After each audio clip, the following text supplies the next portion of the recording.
우리가 하는 모든 일이 이 십자가로부터 이루어지는 그 일이 될 수 있기를 간절히 원합니다.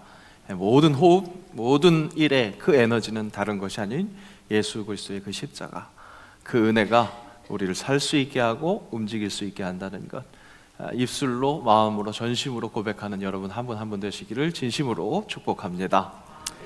세상 모든 사람들은 매력적이기를 원합니다. 저도 목사님 잘생기고 멋있습니다, 그렇게 칭찬하시는 것보다 목사님 참 매력적입니다, 그런 칭찬 들었으면 좋겠습니다. 그런 생각 해보니까 역사상으로 매력적인 사람은 누구였을까 궁금했습니다. 요즘에 챗 GPT에 무엇이든 물어보면 다 대답해주는 AI 주목받고 있잖아요. 그래서 한번 그 오픈형 버전으로 물어봤습니다. 역사적으로 매력적인 인물은 누구였느냐 이렇게 물어봤더니 AI가 마치 사람이 겸손하게 이야기하는 것 같이 그렇게 이야기하는 것 같기도 하고, 아니면 AI라서 그렇게 객관적으로 얘기하는 것 같은지 이렇게 대답합니다. 가장 매력적인 인물은 주관적인 평가에 따라 다를 수 있습니다. 역사적으로 많은 사람들이 매력적으로 여기는 인물들 중 몇 가지를 소개해 드릴게요. 이렇게 진짜 사람처럼 이야기하더라고요. 그러면서 네 사람을 소개해 주는데, 첫 번째 사람은 레오나르도 다빈치, 잘 아는 미술가 있지 않습니까? 그가 많은 미술 작품을 남겼죠. 그런데 그 미술 작품뿐만 아니라 공학과 과학 다방면에 걸쳐서 굉장히 천재였다고 합니다. 창조적인 천재성, 그런 것들이 굉장히 매력적으로 다가오는 그런 캐릭터였다고 그래요. 두 번째 인물로 코코 샤넬, 그 유명한 명품 상표의 이름이 원래 사람 이름이었다는 거 저도 처음 알았네요. 패션, 우리 여성분들이 많이 좋아하실 텐데 굉장히 긍정하고 있습니다. 여성의 패션을 혁신하고 자유로움과 우아함을 표현하는 것, 그것이 그냥 나타난 게 아니라 그의 어떤 캐릭터에서 또 굉장히 자신감과 독립심이 많은 그런 성격이 있었다고 합니다. 매력적이었겠죠? 다음은 마틴 루터 킹 주니어, I have a dream 이라는 그 명연설이 우리의 기억에 남아있는 분입니다. 비폭력주의적 접근, 많은 이들에게 감동을 줬습니다. 그 세계적인 역사적인 매력적인 사람 중에 한 명이 목사님이었다는 게 저에게도 굉장히 뿌듯함이 남더라고요. 마지막으로는 마리 캐리라고 해서 물리학자, 화학자로서 방사능 발견하고 노벨상 2번이나 탄, 우리에게는 퀴리 부인으로 그 위인전의 인물로 익숙한 분입니다. 분명 매력적인 인물들이겠지만 우리가 그들과 함께 생활해보지는 않았기 때문에 그들의 매력을 충분하게 느끼는 것은 어려운 것 같습니다. 더군다나 그 매력을 내가 한번 닮아본다? 확실히 거리감이 느껴집니다. 오늘 성경 말씀에도 매력적인 인물들이 등장하고 있습니다. 근데 어떻게 보면 앞에서 말씀드린 그 세 개의 위인들보다 시간적으로, 문화적으로 우리와 더욱더 멀게만 느껴지는 것이 당연합니다. 그런데 그들의 매력은 우리가 뭔가 좀 탐해 볼 수 있을 것 같습니다. 왜 그럴까요? 그들의 매력이 그들의 것이 아니라 성령께서 허락하신, 우리 말씀 시작할 때 우리의 모든 힘이 십자가로부터이기를 원합니다, 그렇게 기도했었던 것처럼, 그렇게 원하는 것처럼 그들의 매력은 자신들의 매력이라기보다 성령이 주시는 매력이었습니다. 우리도 우리와 함께 하시는 그 성령과 함께 하는 것을 사모하면서, 그래서 진짜 성령의 충만함을 가질 때 그들이 뿜어냈었던 매력, 우리도 뿜어낼 수 있겠습니다. 그런 의미에서 한번 그들의 매력을 주의 깊게 살펴보겠습니다. 성령의 역사 속에 있었던 사도들, 초대교회 공동체, 세상에게 있어서 그들은, 세상이 볼 때 그들은 가까이 하기에는 부담스럽지만 좀 선망의 대상이 되는 그런 매력적인 존재들이었던 것 같습니다. 어떻게 보면 그렇게 양립할 수 없을 것 같은, 좀 가까이 하고는 싶진 않은데 이렇게 높게 보이는 그런 것을 오늘 말씀에서 좀 그렇게 모순적인 것 같은 문장으로 드러내고 있는 것을 볼 수 있습니다. 자, 믿는 사람이 다 마음을 같이해서 솔로몬 행각에 모였다 했죠. 하지만 그 속에 감히 함께하지 못하는 나머지가 있다고 합니다. 그 나머지라고 하는 것은 바로 세상 사람들일 것입니다. 그들은 감히 그들과, 그러니까 사도들과 상종하지 못했다, 상종하는 사람이 없다라고 얘기를 하죠. 왜 그랬을까요? 사도들에게, 교회 공동체에게 확실한 남다름이 있기 때문에 그렇습니다. 우리 지난주, 지지난주 계속해서 확인했었던 것이 무엇이었습니까? 이 교회 공동체, 초대교회 공동체, 사도 공동체는 다른 공동체들과 다르게 나눔의 의무가 없었음에도 불구하고 서로가 서로를 너무나 사랑해서 자기의 것을 내어놓는 그런 사랑이 있었습니다. 그래서 공동체 안에서 가난한 사람이 없게 했죠. 불쌍한 상태로 방치되어 있는 사람이 없도록 서로 돌보는 사랑, 그 모습이 공동체 밖에 있는 사람들이 봤을 때에도 좋아 보였던 겁니다. 자기가 그 속에 포함되어 있지 않더라도 와, 저 사람들 참 서로 위로해주네, 사랑하네, 그것이 흠모할 만했다는 거죠. 그런 이유에서도 이 그리스도 공동체를 칭송했습니다. 세상에 밖에 있는 사람들이, 백성들이 칭송했다는 겁니다. 가까이 하기에는 부담스럽지만 칭송받아 마땅한 존재로 우러러 봅니다. 그렇게 우러러 보다가 결국에는 그 우러러 보는 일들이 연속되니까 자기도 그 복음 앞으로 나아가게 되는, 주께 나아오는 일이 생기게 되는 겁니다. 그러니까 오늘 본문에서 믿고 주께 나아오는 자가 큰 무리가 됐다, 그렇게 증언하는 것이죠. 그리스도 공동체가 그렇게 매력적이었기에 힘이 있습니다. 권위까지 있는 것처럼 보이는, 그래서 세상의 권력자들이 견제하고 사도들을 잡아놓는 그런 일이 벌어진 것입니다. 오늘날 우리도 복음을 전하는 사람이 되어야 하기에 매력이 있으면 참 좋겠습니다. 초대 공동체에게 그렇게 권위가 될 정도로 사람을 끄는 매력, 그것이 있는 것처럼 우리도 하나님께서 그런 능력을 주셨으면 좋겠다는 것이죠. 그 매력 중에 굉장히 오늘 말씀이 주목하고 있는 것은 표적입니다. 오늘 본문은 그 표적을 집중해서 조명하는데, 당시 사도들, 교회 공동체에게 허락된 표적은 바로 치유의 능력이었습니다. 예수님 생전에 공생의 기간 동안 그렇게 베푸신 그 치유의 능력이 베드로에게도 나타났다는 것을 확인할 수 있습니다. 그러니까 15절에 보면 베드로의 그림자라도 덮이면, 자기가 그 그림자에 속하면 치유를 받을 수 있을 것 같은 그런 기대감이 있었습니다. 자, 오늘날 우리에게도 이런 능력이 있으면 얼마나 좋을까요? 단숨에 매력적인 인물이 될 수 있지 않겠습니까? 왜 우리에게는 이런 신비한 능력이 나타나지 않을까요? 이 시대에도 그 능력 나타날 수 있는데 우리 나타나지 않는 거 보면 우린 가짜라서 그런 걸까요? 그렇다면 여러분 진짜 찾아가셔야죠, 그죠? 세영광교회 떠나고 신유의 능력 그 베풀어 주시는 그런 곳에 가야겠습니다. 하지만 여러분 이것을 명심하십시오. 혹 그런 능력이 나타난다 하더라도 그곳에서 증거되는 것이 무엇입니까? 거기서 일어나는 것은 표적입니다. 표적은 뭡니까? 가리키는 겁니다. 쉽게 얘기해서 표적은 가리키는 손가락입니다.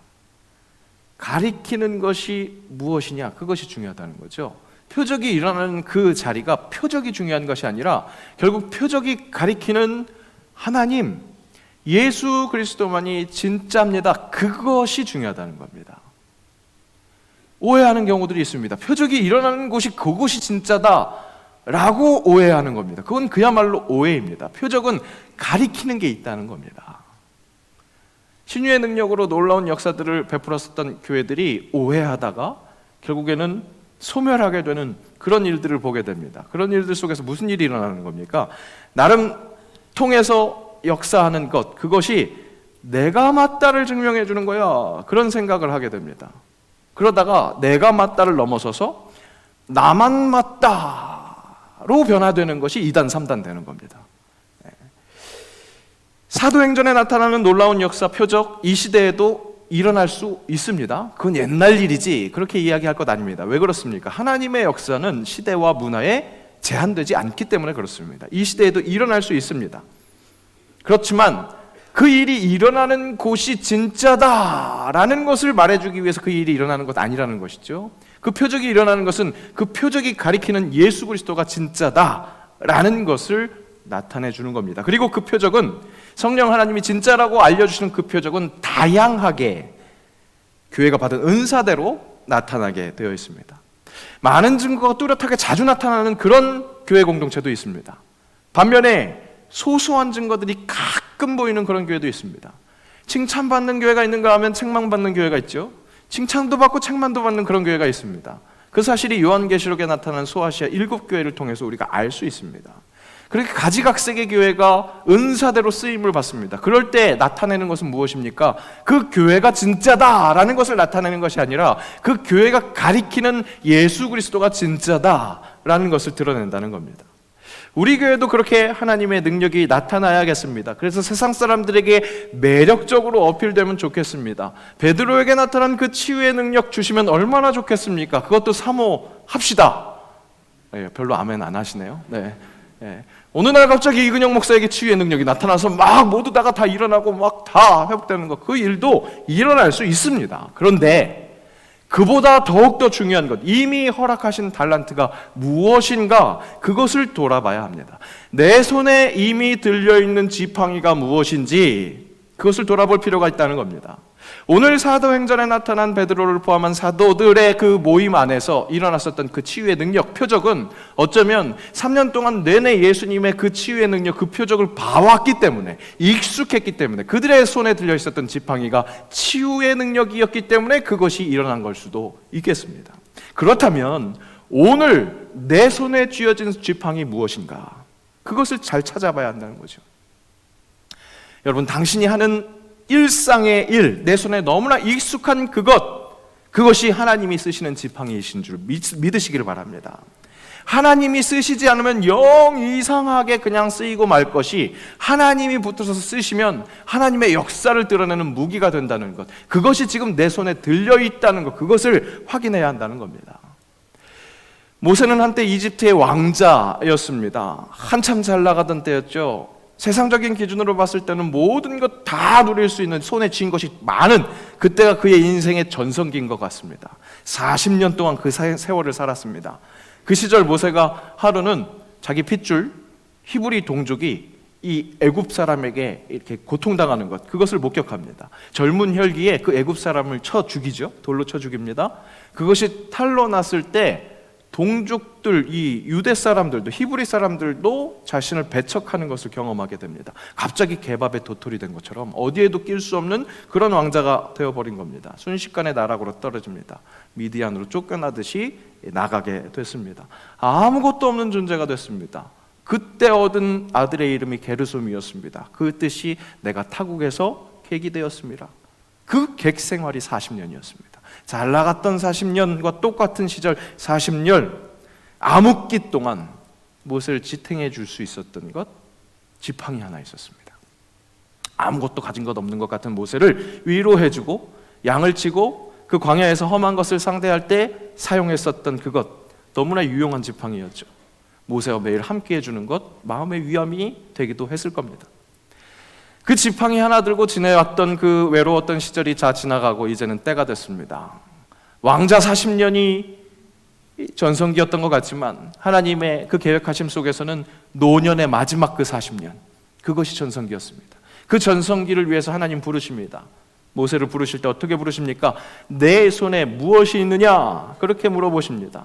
모세가 대답하죠. 지팡이니이다. 내가 항상 붙들고 있던, 힘이 되기도 했던, 내 일상의 의지가 됐던 그 지팡이입니다. 그렇게 대답합니다. 하나님 어떻게 말씀하십니까? 그것을 땅에 던지라. 내가 그거 사용할 테니까 땅에 던지라 말씀하십니다. 모세로서는 의아할 수밖에 없습니다. 암흑기 속에 그나마 내가 의지했었던, 유용했던 그 지팡이, 또 앞으로도 계속 사용해야 하는 지팡이를 왜 던지라 하시지? 별로 던지고 싶지 않은데 하나님 말씀하시니까 순종하는 마음으로 던집니다. 어떻게 됐습니까?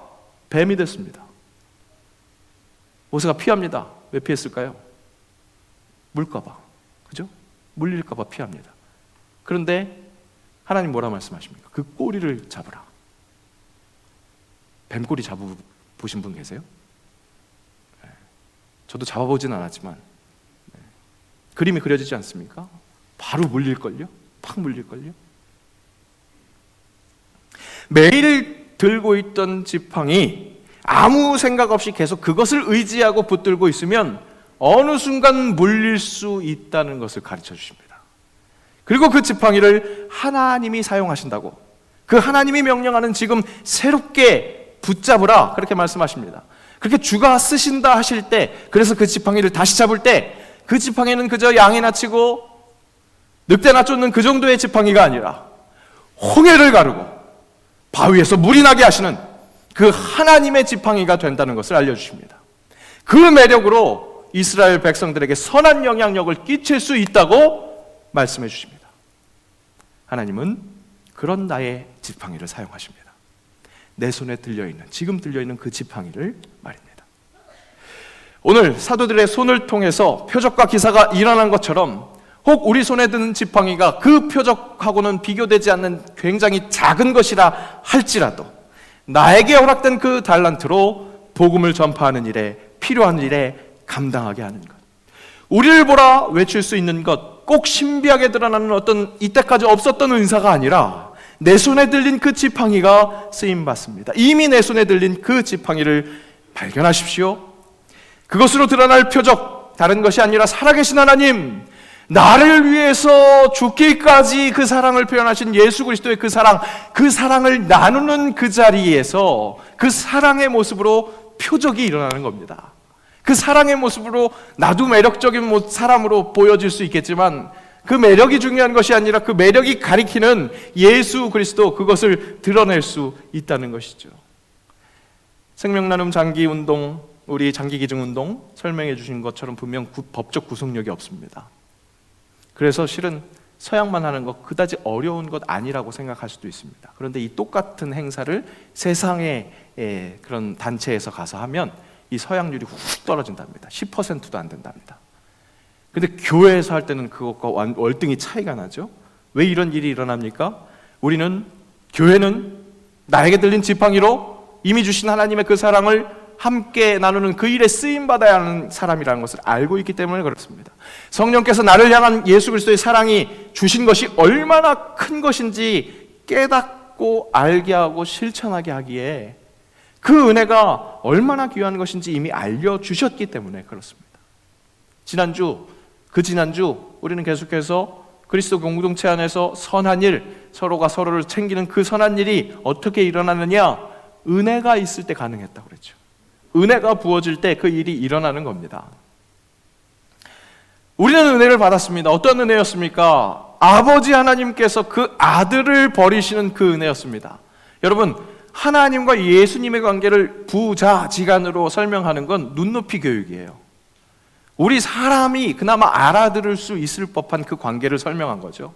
그런데 하나님과 예수님의 관계는 우리 부자지간으로 다 설명이 되지 않는, 확실하게 밀착되어 있는, 결코 끊어질 수 없는 그런 관계라는 거죠. 그런데 그 관계가 언제 끊어졌습니까?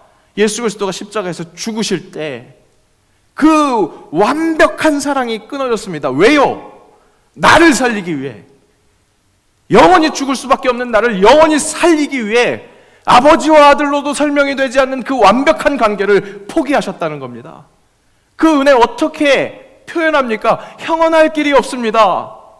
하늘을 두루마리 삼고 바다를 먹물 삼아도 한없는 하나님의 사랑 다 기록할 수 없겠네.